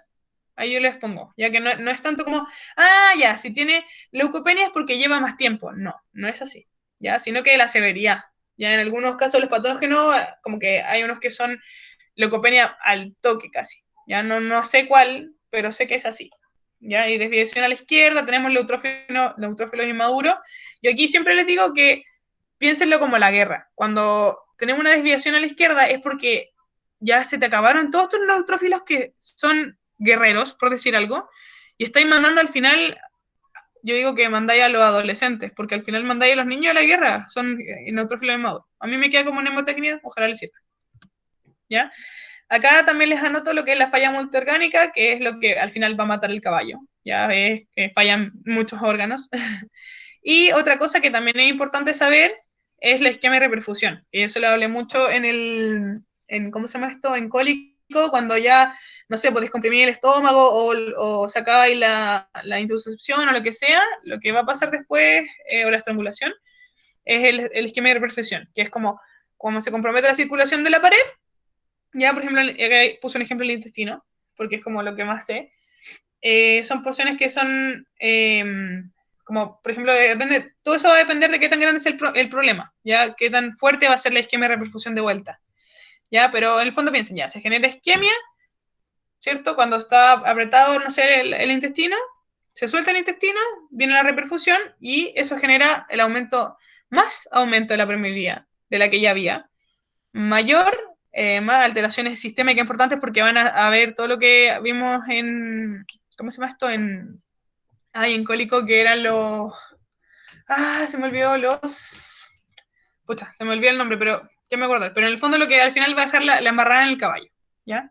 Pero como que todo eso aumenta y tiene que ver con el calcio y todo lo que yo les contaba en cólico, que ahora no tiene mucha relevancia, así que no me voy a andar más en eso, ¿ya? Y por último, lo que es la endotoxemia y sepsis. Yo que les doy un ejemplo. Ya que es lo mismo que yo les contaba del intestino, pero es para que se entienda porque es muy parecido a lo que van a ver en otros sistemas. ¿Ya? Entonces, lo mismo que altas demandas de oxígeno junto con el neurológico y renal, ya aumenta la permeabilidad del intestino, pasan las toxinas, ya las toxinas, como yo les decía, y vean las más chicas y todo, y podemos terminar en una sepsis. Estas toxinas, se abre tanto la permeabilidad del estómago que van a pasar las bacterias, ¿ya? Y eso va a aumentar los mediadores inflamatorios, ¿cierto? Eso es lo que yo les quería decir antes en esquema, en reperfusión. Los mediadores inflamatorios. ¿Ya? Y al final eso nos va a hacer llegar a un CIRS, y ese CIRS con sepsis a una falla multiorgánica, y al final va todo junto, todo viene de la manita. ¿Y por qué muere el caballo? Puede ser por todas esas causas que les pongo ahí, virus, traumas, endotoxinas, bacterias, ¿ya? Pero el problema en sí es que se activan los monocitos nucleares y eso liberan una serie de moléculas que no son inflamatorias necesariamente, que son las interleuquinas, ya factor de necrosis tumoral, óxido nítrico, que son todo lo que le habla Cristian, especies reactivas del oxígeno, y todo eso genera una inflamación sistémica completa, ¿ya? Y eso comprometer todo el organismo, ¿ya? Al final el CIRS lo que genera son alteraciones hemodinámicas importantes y que puede terminar en el shock séptico, ¿cierto? Y además cuando ya hay coagulación vascular diseminada es la embarrada. Ahora, para medio 1 yo no creo que les pregunten esto, les van a preguntar otras cosas, ¿ya? Factores de riesgo. Son muy similares a los que habían el síndrome de asfixia, asfixia perinatal. Ven que a veces lo escribo como de otro nombre. Porque hay muchos nombres y como que ninguno para mi gusto lo clasifica bien. Ya, pero filo. Entonces, las fallas de riesgo, los factores de riesgo, lo principal es la falla de la transferencia pasiva de la inmunidad, es decir, que el potrillo no tome calostro. Cuando un potrillo toma calostro, recién como a los 4 meses se supone que ya empieza a perder esa inmunidad que le traspasa a la madre. ¿Ya? Y ahí ustedes se van a dar cuenta, cuando tengan cuidado neonatal o qué sé yo, que los potrillos empiezan a enfermar con diarrea, empiezan a tener problemas, no sé, respiratorios, van a ver, ¿ya? Y ahí yo les pongo, por ejemplo, que ¿por qué puede ser la falla de la transferencia? Por placentitis, desprendimiento de placenta, ya galáctea, la yegua, lo escribí mal, pero la galáctea, la yegua, en el fondo la yegua no está dando leche, no sé, tiene una mastitis y por eso no está dando leche, ¿ya? O del potrillo, uy, escribí mal todo ahí, perdón. O lo del potrillo, que al final está al otro lado del potrero y se le perdió la yegua, no tomó colostro, no sé, la yegua se asustó y se alejó del potrillo, o se lo dejaron, por eso es importante separar a la yegua y el potrillo y llevarlos a la maternidad, que se les dice, y dejarlos ahí un rato por lo menos, ¿ya? Y la maternidad tiene que estar limpia, que es la pesebrera, la maternidad tiene que estar limpia, ¿cierto? Con buena paja y todo, y dejarlo bien acomodado el potrillo con la madre, no suelto con todas las yeguas, porque si se le pierde la mamá, el potrillo a la mamá o la mamá al potrillo, no tomo calostro y ahí va a empezar todo, ¿ya? Entonces el potrillo yo les pongo que uno lo sopla y se pone séptico, ¿ya? Entonces hay que considerar que el potrillo está séptico hasta que demuestren que no la está, ¿ya? Y escribí muy mal eso.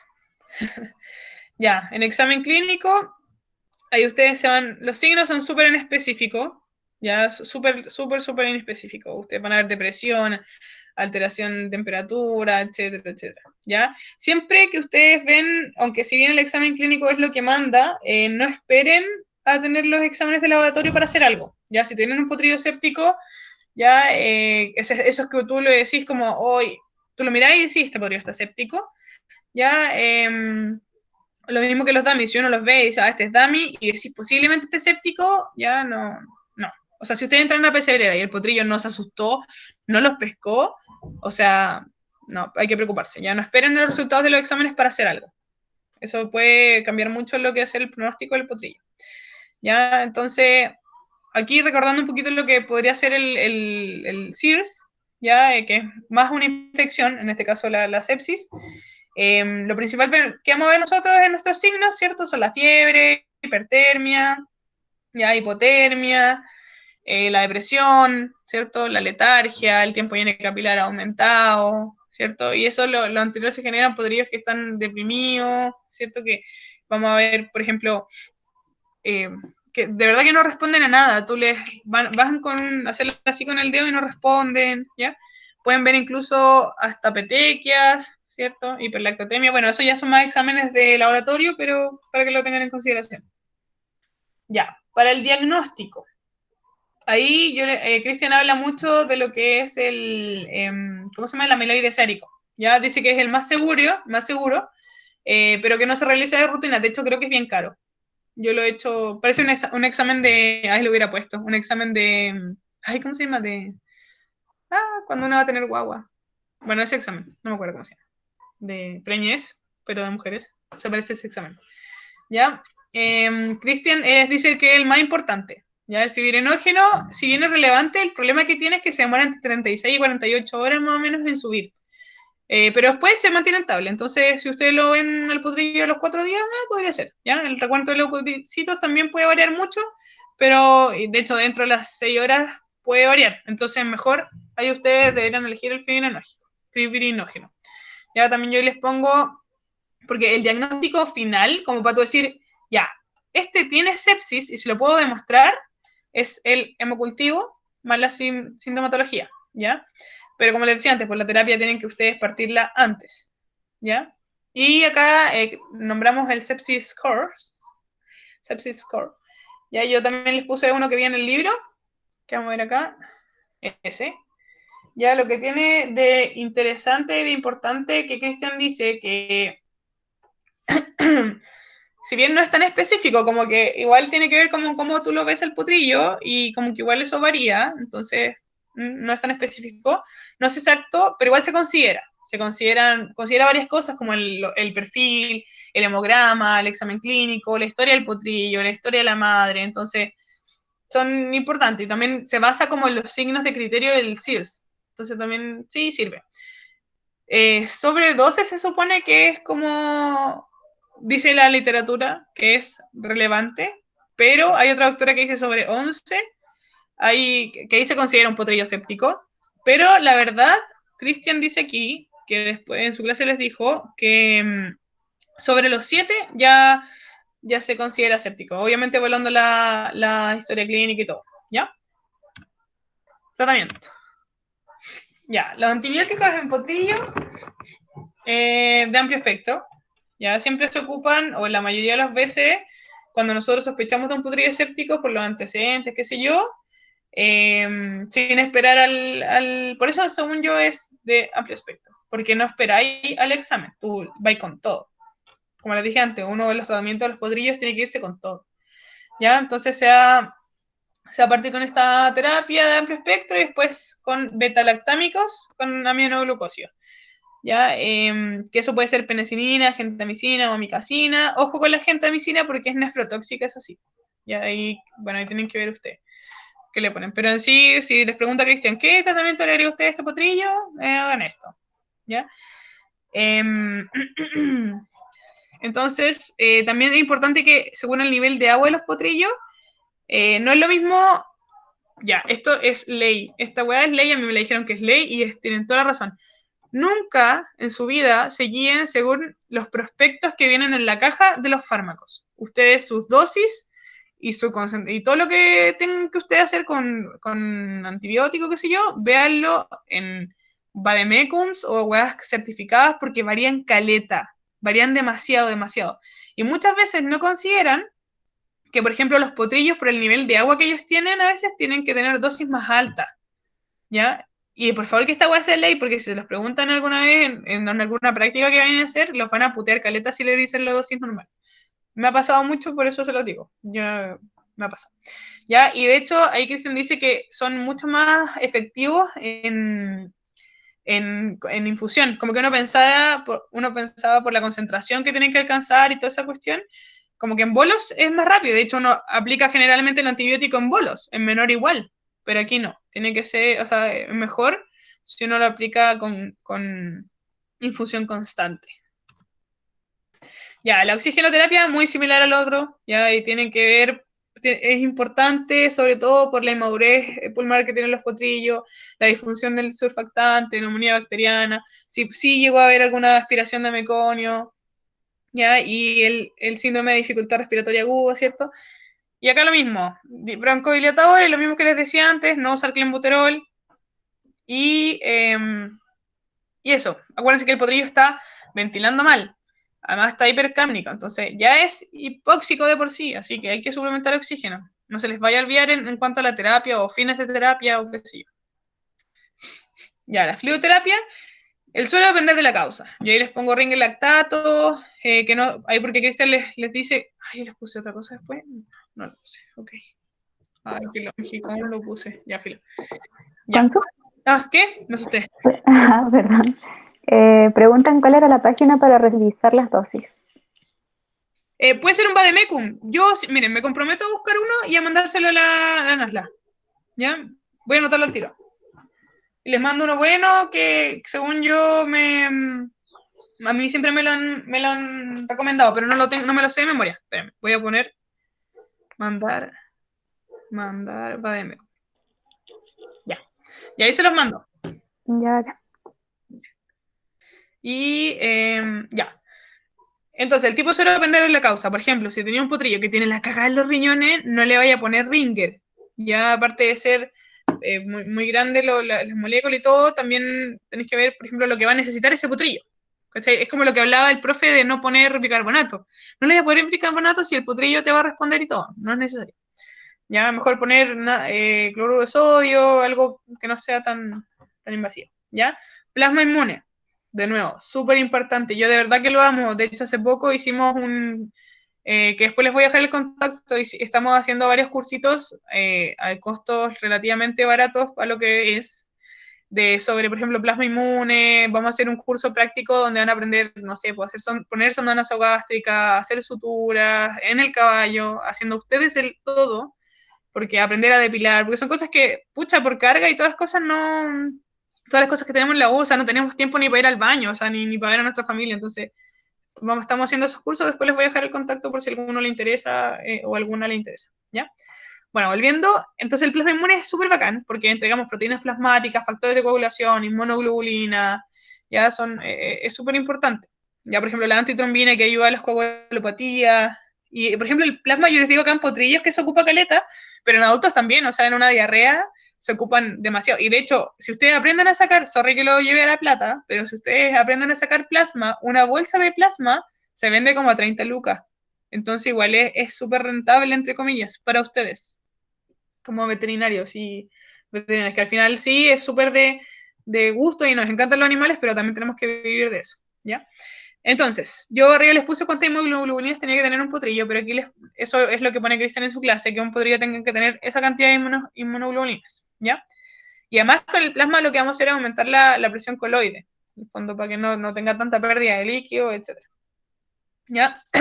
Se supone que uno con 1 a 3 litros de plasma, para hacer 1 a 3 litros de plasma, a ver, por ejemplo, cada bolsa viene medio litro de sangre entera. Y de ese medio litro de sangre entera, lo que uno logra sacar son como 400 ml. Entonces piensen la cantidad de bolsas de plasma que tienen que vender ustedes. De nuevo, sorry que lo lleve a plata, pero lamentablemente, ¿ya? Cuando ustedes van a, como dato, como ustedes cuando van a administrar el plasma, como este plasma puede reaccionar, ya puede tener una reacción adversa, es como lo mismo que pasa en los humanos cuando uno va a donar sangre, o le van a poner sangre en verdad. Hay que estar súper atentos cuando uno lo van a poner a goteo súper lento a un Mississippi. Cuando ustedes quieran contar las gotas por segundo, digan un Mississippi, y esa es una gota por segundo. Y ahí tienen que ver cuántas gotas, perdón, un Mississippi es un segundo, y ahí ustedes tienen que contar la cantidad de gotas. Entonces, si digo un Mississippi, pasaron 3 gotas, son 3 gotas por segundo. A mí se me hace muy fácil verlo así ahora, y cada vez que lo ocupo, no en todos lados tenemos las máquinas que hay en la U que te miden las gotas por segundo, así que es súper útil. ¿Ya? Pero entonces vamos pasando, no sé, una gota por segundo y tenemos que verificar la frecuencia cardíaca, la frecuencia respiratoria, la temperatura por cualquier reacción. Y si llegara a reaccionar, se aplica dexametasona, ya que es un corticoide. Y ese se llama Hasiun. Y ahí también les puedo mandar datos. Ya, sigamos. Bueno, también es interesante que le había anotado en mi cuaderno aquí como tips que se pueden hacer plasma hiperinmune, que ahí se vacunan varias veces los caballos con agentes para poder ponérselo a los potrillos, etc. ¿Ya? Y eso, ya. Perdón, aquí lo de lactato. Cristian les decía en la clase que pusieran solución fisiológica y que según eso vayan viendo si adherían o no electrolitos. Y así cambian a Ringer o si agregan glucosa, si necesitan alimentación parenteral, etcétera. ¿Ya? Acá yo. Miren, ahí está. Eso. Ya, esto es lo que explicaba el control de la hipoglucemia, Cristian, ¿ya? Que es fundamental. Él decía que era fundamental porque se puede hacer así como fluidoterapia como un adulto, pero tenemos que tener ojo. O sea, por ejemplo, acá, aquí voy con un adulto, que podemos usar dobutamina, podemos usar noradrenalina, sorry porque se vea tan feo, pero no encontré el power de Christian, ¿ya? Pero él dice que primero partamos con bolos de fluido, ¿ya? Así. Y ahí ustedes tienen que estar viendo todo el rato. Puede ser, pueden ponerlo uno, ya. Van monitoreando, por ejemplo, la actitud, el pulso, el tiempo lleno capilar, las mucosas, ya la PAM, el lactaco dice. Ya, van evaluando eso ya. Si no te responde la primera, va de nuevo con el bolo. No te responde la segunda, va de nuevo. Así hasta 3 a 4 veces. Ya cuando ya no te respondió, ya empiezan a usar estos que son de tropismo positivo, que le dice Christian, ya que es la dobutamina. La dobutamina lo que va a hacer es, como muy bien sale ahí, taquicardia, arritmia, pero puede generar reacciones adversas. Y lo que hace al final, que es lo que nos interesa a nosotros, es que el latido es más eficiente, ¿ya? Entonces, como genera taquicardia y todo eso, va a hacer que todo sea más eficiente. Y si ya eso no te está respondiendo, ¿ya? Nos vamos a ver los vasomotor, ya que es lo de la noradrenalina. Ocupamos la noradrenalina, ¿ya? Que ahí genera todo lo que yo les había contado, la taquicardia, que en el fondo lo de la reacción de huida que siempre nos hablan, ¿ya? Entonces, si estamos realizando, eh, ¿cómo se llama esto? Tenemos que ir monitoreando la fisioterapia de esta manera, tenemos que ir monitoreándola todo el rato. ¿Ya? Sorry que hable medio mal, como que es que me duele mucho la garganta porque estoy enfermita, ¿ya? Pero ojalá se entienda. Bueno, después él le habla, como yo, lo del potrillo seco, la verdad yo no lo entendí muy bien, así que, o sea, sí, pero como que no supe explicarlo, ¿ya? Perfilo. Entonces, cuando acá habla también de la estabilización, es como para mantener el potrillo, ¿ya? Entonces con lo de arriba, esto tú recuperas, mantienes. Y el potrillo seco yo no lo entendí, ¿ya? Y bueno, eso en realidad, bueno, ahí lo del tipo de suero y lo que yo les contaba antes, y si aplicábamos plasma o no aplicábamos plasma, o qué sé yo. Bueno, el soporte nutricional eh, sigue siendo lo... Pucha, es que, a ver, no me quiero quedar con esto. Y yo aquí les anoté que se los puedo llevar. ¿Y por qué usar vasopresores? En el fondo piensen que cuando ustedes van a tener, piensen en una manguera. ¿Ya? Y si tenemos la manguera y estamos perdiendo sangre, ¿cierto? Estamos hipovolémicos, ya tenemos una manguera, entonces piensen en la manguera con varios hoyos. Va a disminuir la presión. Nuestro sistema cardíaco no va a lograr llenarse de una manera tan eficiente, por eso aplicamos después los vasopresores, ¿ya? Entonces con esos vasopresores piensen como que, muy entre comillas, eh, ¿cómo se llama esto? Cerramos como los hoyitos y se va a poder restablecer y mejorar el gasto cardíaco. Ya, no sé si, no, mejor, ¿saben qué? Dejémoslo ahí porque no quiero, porque yo lo entiendo de una manera muy rara, así que mejor dejémoslo ahí. Ya, pero no. No, algún día se los podré explicar mejor, pero quédense con eso que les dije, chucha, que si lo de arriba de los bolos de suero no funcionan, ocupan eso. Y si eso no funciona, ocupan eso. Ya, quédense con eso. Ya, soporte nutricional. Entonces, acuérdense que los potrillos son hipoglicémicos en sí cuando nacen, pero también en general, de por sí ya necesitamos mantener sí o sí un nivel de o sea, de glicemia adecuado. ¿Ya? Acá yo les pongo que hay un 25 a 30% de su peso en leche materna. Acuérdense que los DAMI son un 10%, porque tenemos que bajar la cantidad porque ese, ¿cómo se llama esto? Ese digestivo está en disfunción. Ya, también, obviamente, si nosotros vemos que el potrillo está mal y todo eso, sobre todo el sistema gastrointestinal, pasamos a 5 o 10% en el día en pequeñas cantidades.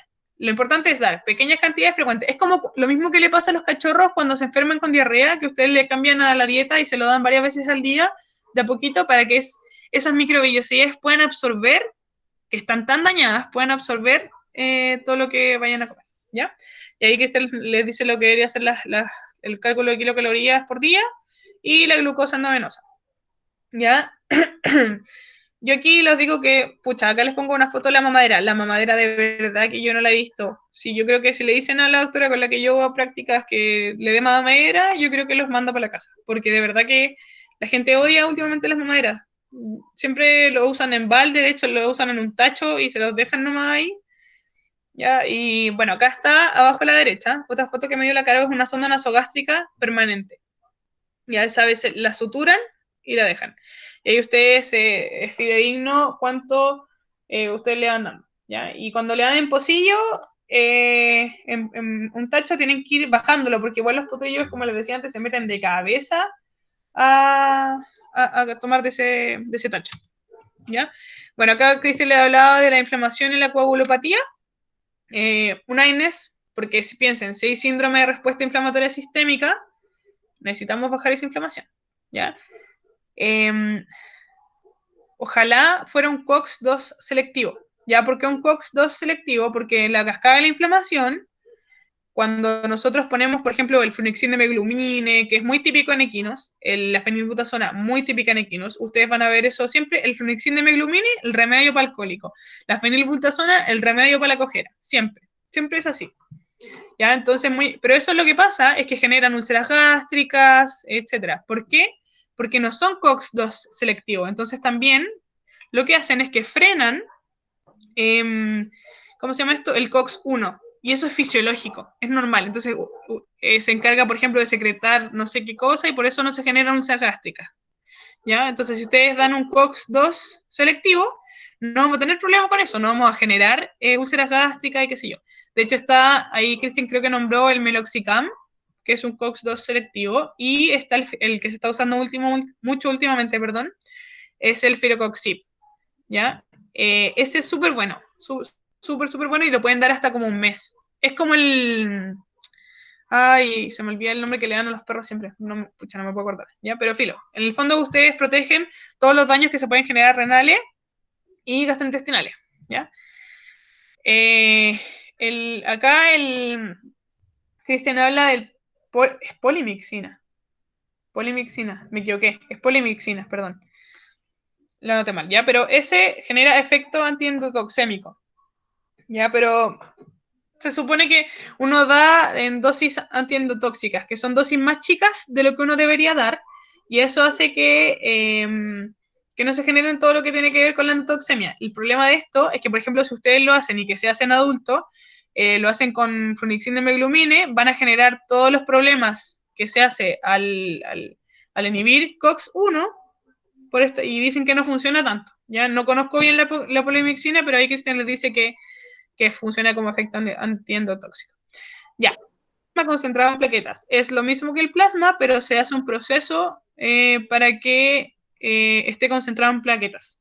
Ya, creo que se pasa por esto que gira muy rápido, no me acuerdo cómo se llama. Ya, pero lo que una centrífuga, ¿ya? La antitrombina, y eso es cuando tenemos coagulopatías exageradas. También se les pone la heparina de bajo peso molecular. Y eso ya cuando es una fase inicial de descompensación de shock, ¿ya? Es cuando comienzan a hacer recién los microtrombos, ¿ya? Como dato freak, la heparina, uno casi siempre tiene suero con heparina cuando en el hospital. Si ustedes se manchan con sangre, ocupan la heparina, el suero con heparinizado para limpiarse la sangre. Sale al toque. Consu, Ah, ¿qué pasó? hicieron una pregunta y preguntaron que si puedes nombrar otra vez los AINES. Ya, sí. Miren, yo si quieren les puedo mandar también una foto que les va a mostrar la cascada, porque lo que es relevante... A ver, espérense. Vamos a ver si me sale. ¿Me ven, cierto? ¿Lo que estoy haciendo? Sí, sí, se ve. Ya, miren, para que se entienda esto bien, que esto les va a ayudar mucho con lo que es los antiinflamatorios no esteroidales que se les da a los caballos, porque la gente dice, no, dele flunixin 2 semanas, y el caballo en 2 semanas va a tener el riñón hecho mierda y va a tener el sistema gastrointestinal lleno de úlceras. Por eso también le dan el equigastrin, que el equigastrin es el omeprazol, ¿ya? Entonces, miren, ya. Cuando uno da, ¿cómo se llama esta cuestión? Un flunixin de meglumine, por ejemplo. ¿Ven esta fotito de la derecha, cierto? ¿Sí? ¿No? ¿Sí? Sí, sí, sí se ve. No. Gracias. Ya miren, cuando ustedes aplican, ¿cómo se llama esta cuestión? El AINES, espérate, necesito que uno que me diga COX-1, COX-2, COX-3. Espérense un poquito. Ciclooxigenasa, COX... Pucha, no sale, a ver. COX-1, COX... Acá sale, parece. Espérame que cargue. Ya, acá está. Ya, miren. Cuando ustedes dan una INES, ¿ya? Que no es COX-2 selectivo, ¿ya? Por ejemplo, pensemos en flunixin de meglumina y fenilbutazona. Ustedes van a bloquear aquí. Aquí en realidad, van a bloquear, ¿ya? Si bloquean eso, no vamos a tener esto, ¿ya? Y miren, flujo renal, por eso yo les digo, daña el riñón, y mucosa estomacal. Por eso se generan ¿cómo se llama esto? Las úlceras gástricas. Y también lo que se genera es la colitis dorsal derecha, ¿ya? La colitis dorsal derecha es porque el colon dorsal derecho tiene como, histopatológicamente hablando, es muy parecido al estómago. Entonces lo que pasa es que pasa lo mismo, se generan como, no sé si úlceras de por sí, pero empieza a generar diarrea. Entonces como que uno dice, oye, mi caballo está con cólico y yo le estaba dando flunexin y ahora está con diarrea y está con úlcera. ¿Por qué pasa eso? Y ahí usted, ¿cachai? Y con daño renal a cagar. ¿Ya? Entonces, cuando yo tengo el meloxicam, por ejemplo, o el filocoxib, que es COX-2 selectivo, bloqueo solamente esta. Y miren, inflamación, fiebre, ¿ya? Por eso uno prefiere estos, que son COX-2 selectivos. La 3, yo nunca la pescan, siempre hablan de COX-1, COX-2, ¿ya? Pero se supone que también no bloquea la 3, entonces pasa eso con el corazón y qué sé yo, ¿ya? Pero siempre los daños de flunixin y fenil, cuando lo dan mucho tiempo, tiene que ver con eso, ¿ya? Y los corticoides, no me acuerdo si cortan aquí o cortan aquí, no me acuerdo, ya, pero parece que cortan acá. Entonces ahí bloqueé todo esto con los corticoides. Por eso, uno habla de que queda tan la cagada cuando hay mucho corticoide. Los humanos tienen como toda una repercusión. ¿Se entendió? Es súper importante y les va a ayudar caleta a entender. Búsquenlo después. Ya, si se entendió y me dicen, pero si no se lo explico de nuevo. Cuando quieran. Va, chucha, aquí no era. Ya. Ya estamos terminando en todo caso. Quedan como 2 diapos. ¿Lo entendiste, amiga o amigo? ¿O amigue? Espero que sí. Sí, amiga, sí entendí, pero yo... Ah, sí. Pero me podrías decir los nombres, el nombre del otro, es que, o escríbelo, ¿sabes qué? Soy como media sorda, no... No, yo pronuncio mal, Sí, pero él me lo... se lo... ¿Cuál es el otro? Es como que el otro no lo entiendo, mi mente Ah, no me... Tirocoxib, que también le dicen, o sea, el nombre se llama Previcox, pero la droga es Firocoxib. Es como Firo de fiesta y rock and roll, Coxib, como de Coxis, Coxib, y con B al final. Ay, gracias, bebé, lo he notado todo mal. De nada, gallos, de nada. Ya, y de nuevo volvemos a los controles radicales libres. Yo de verdad que les prometo que algún día voy a saber para qué sirven, pero sé que sirven. ¿Ya? Y finalmente, pronóstico. Ahí tienen el porcentaje de potrillos, fíjense, igual es alto, ya es malo. ¿Ya? Entonces, la prevención, como siempre, la mejor herramienta. Siempre en todo, bueno, la medicina veterinaria se basa en la prevención, ¿ya? Pero en las placentitis, tener al tiro irse con todo, la cesárea irse con todo, las encefalopatías, la desinfección. Cuando usted tiene una onfalitis, que es la infección, el ombligo enfermo que le dice Cristian, es súper importante que nosotros previniendo con manejo, es decir, con limpiar, que ustedes limpien cuando nace el potrillo y realicen esa limpieza, bueno, evitamos que el potrillo casi se nos muera. Piense que los potrillos generalmente cuestan 40 palos, no general, a veces cuestan 40 palos, la mayoría de las veces lamentablemente, porque aquí todo en el mundo cree que los animales son cosas. Bueno, filo. El pronóstico deportivo es variable. ¿Por qué? Porque si tenemos artritis sépticas, las artritis sépticas son súper invasivas y pueden generar daño en el hueso. ¿Ya? Y ahí ustedes lo van a ver en alguna radiografía, si ven alguna vez, y en realidad el daño es importante y eso ya es irremediable. O sea, te puede generar un callo óseo, pero ya, o sea, el pronóstico deportivo, olvídalo. Porque no digamos que un caballo es como que vaya a correr en un día. O sea, un caballo de carreras corre o se mueve al menos 5 o 6 veces a la semana. El caballo de equitación también se mueve 3 veces a la semana, salto, etcétera. El duro corren a veces hasta 120 kilómetros. Los caballos de rodeo, aunque no me cargue el rodeo, pero sí corren caleta, ¿cachai? De hecho, yo diría que los caballos corraleros son los que casi más exigen. Carrera a la chilena los hacen mierda corriendo, ¿ya? Así que es muy importante la prevención, ¿ya? Y obviamente depende de qué estructura esté comprometida en cuanto hablando del daño óseo y si se atiende a tiempo o no, ¿ya? Yo ahora no las noté, porque me hueoné. Acá está lo del curso práctico, si alguien está interesado en aprender, me puede hablar a mí por WhatsApp, le pueden pedir el número, lo puedo anotar. ¿Cómo se llama esto?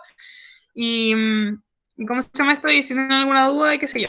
Y les voy a dejar acá anotadas las preguntas. No, ay, no sé cómo escribir aquí. Acá, escribir. Les quiero anotar las preguntas. Si responden las preguntas, me las mandan a mi Instagram, o sea, el que les puse de Beta Insumos, se llama Beta Insumos, y les mando el libro, si me la responden. ¿Ya? La primera pregunta es ¿qué es una membrana perióplica? Esa es una pregunta. Perdón. ¿Qué manejos hacer a un potrillo que no tomó calostro?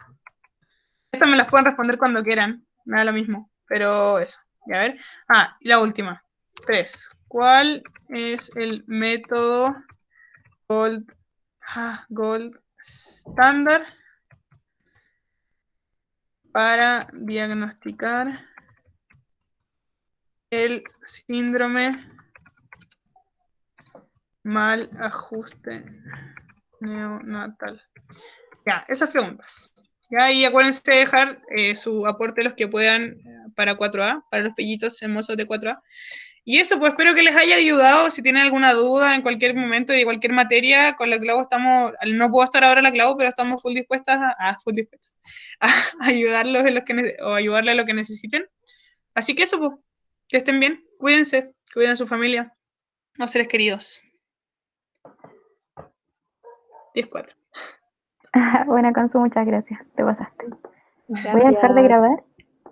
Uh-huh.